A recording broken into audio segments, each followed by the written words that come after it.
Bonjour à tous. Aujourd'hui, je tenais à partager avec vous une expérience que j'ai vécue en Israël pendant le Covid. Pourquoi? Parce que je pense que certaines questions, certaines leçons peuvent être tirées de mon histoire. Alors, en septembre dernier, j'apprends que ma sœur, qui est atteinte du cancer, se dégrade très vite. En urgence, je contacte le consulat d'Israël à Londres pour demander une autorisation d'aller en Israël lui rendre visite, ce qui était obligatoire en période de Covid. Entre la période où j'ai Entre le moment où j'ai demandé l'autorisation et le moment où j'ai reçu l'autorisation, il s'est écoulé 3 semaines à un mois, c'est-à-dire une éternité compte tenu de la condition de ma sœur. Ils m'ont demandé plus de papiers que l'administration soviétique m'aurait demandé. La preuve que ma sœur est ma sœur, la preuve que ma sœur a le cancer, j'ai dû avoir une lettre du cancérologue, je vous passe les détails.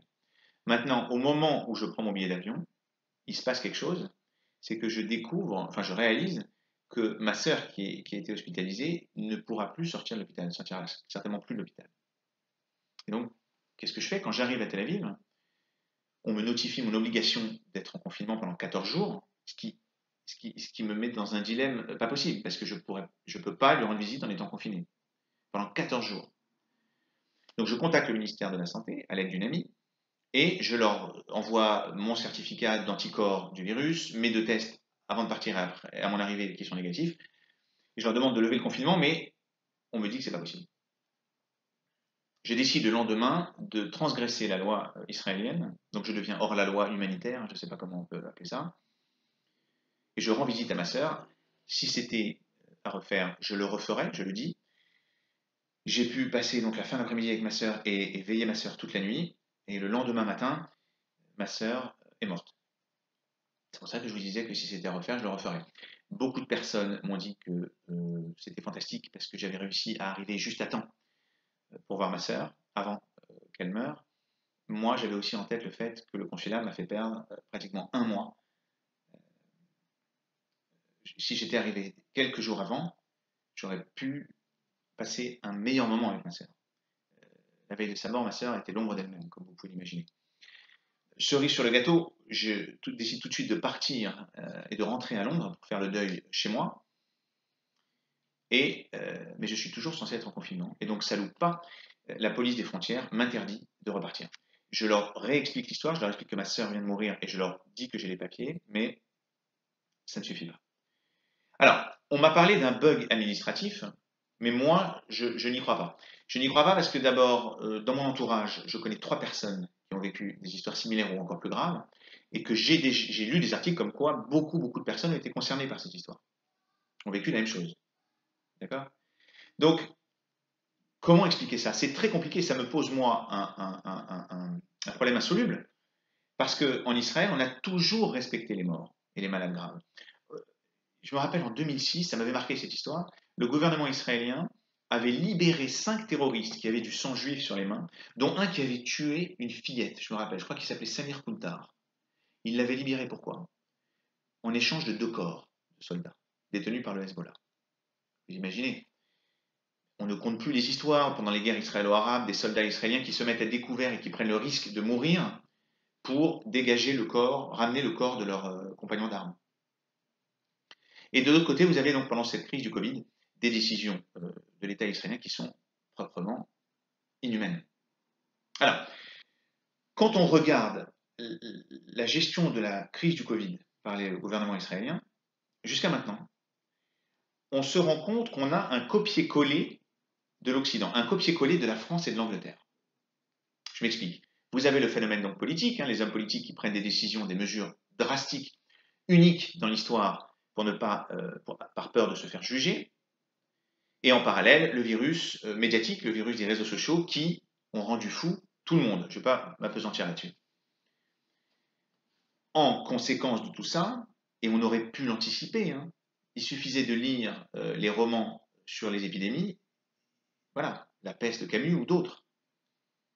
Hystérie collective en Israël, surveillance généralisée. On a des drones, j'ai entendu des histoires pas possibles, des drones qui surveillaient, qui identifiaient les gens sur leur terrasse. J'ai un ami à moi qui était au supermarché et qui respectait scrupuleusement les règles du Covid, mais qui s'est gratté le nez au supermarché, donc il a soulevé légèrement son masque. 2 policiers l'ont appréhendé, lui ont demandé son passeport, ils ont repéré en fait ses allers-retours, ainsi que les allers-retours de sa femme, de ses enfants, où il était allé, etc. On a une haine qui s'est développée entre les communautés en Israël. Des juifs orthodoxes se sont fait traiter de tous les noms. J'ai entendu un journaliste dire qu'ils n'avaient pas leur place dans ce pays parce que certains n'avaient pas respecté le Covid. J'ai entendu des gauchistes qui manifestaient pour la démission du Premier ministre se faire traiter de vermine. Vous voyez? On a une petite différence en Israël quand même. Et ça n'est pas arrivé en France et en Angleterre. On a le Premier ministre Benjamin Netanyahou qui s'exprime devant des millions d'Israéliens à la fin du mois de mars 2020 et qui explique que l'humanité a été frappée d'une épidémie et il la compare, il cite, à la grippe espagnole et à la peste noire. Je ne sais pas si vous imaginez, la peste noire, j'avais lu, certaines estimations parlent de 200 millions de morts. Dans l'inconscient collectif, vous imaginez ce que ça représente. Vous imaginez l'impact sur une population. Voilà. Et vous comprenez l'hystérie collective. Alors, toutes les décisions israéliennes sont un miroir de ce qui s'est passé en France et en Angleterre. L'État israélien a donné les clés de décision au ministère de la Santé israélien. J'ai une amie, comme en France et en Angleterre, c'est pareil. J'ai une amie qui voulait aller à l'enterrement de sa mère. On lui a refusé. Des mois plus tard, elle a continué à demander à se rendre sur la tombe pour se recueillir sur la tombe de sa mère. On lui a refusé en Israël. Elle était désespérée, elle a fait appel à des contacts qui lui ont donné le nom d'un député. Le député lui a dit « Je ne peux rien faire, c'est le ministère de la Santé qui pilote ». L'hydroxychloroquine, pareil, les médecins en Israël ont été interdits d'en prescrire. Certains se sont fait virer pour en avoir parlé sur les réseaux sociaux. Ça vous rappelle quelque chose? C'est exactement ce qui s'est passé en France. Et bien sûr, le vaccin. Comment ne pas... Enfin, quelques jours après l'annonce de Pfizer, Netanyahou, devant des millions d'Israéliens, déclare avoir commandé fièrement des millions de doses. On ne sait pas quelles souches de vaccins sont concernées, on ne sait pas les effets secondaires de cette nouvelle thérapie génique, on ne sait rien. Comme en France et en Angleterre. Et évidemment, la suite logique, regardez en France par exemple, les personnes âgées ont été jetées comme des vieilles chaussettes, envoyées à la mort. Les EHPAD, c'était des mouroirs. Les personnes âgées en France, on leur a interdit d'être accompagnées pendant leurs derniers jours de vie. Atroce. En Israël, on m'interdit d'aller rendre visite à ma sœur mourante. Mes amis ont vécu la même chose. Donc, une amie à moi n'a pas pu aller à l'enterrement de sa mère. Je connais une autre personne qui avait perdu son père et sa sœur de manière très proche, qui a dû faire le deuil tout seul, chez elle, interdit de voir quiconque. Décision inhumaine. Copier-coller de la France et de l'Angleterre. Alors, je vais conclure parce que c'était pas le but de ces vidéos, c'est pas de faire une thèse ou une présentation, une démonstration, mais en Israël, on a donc ces jours-ci un autoritarisme sanitaire. Je ne vois pas comment l'appeler autrement.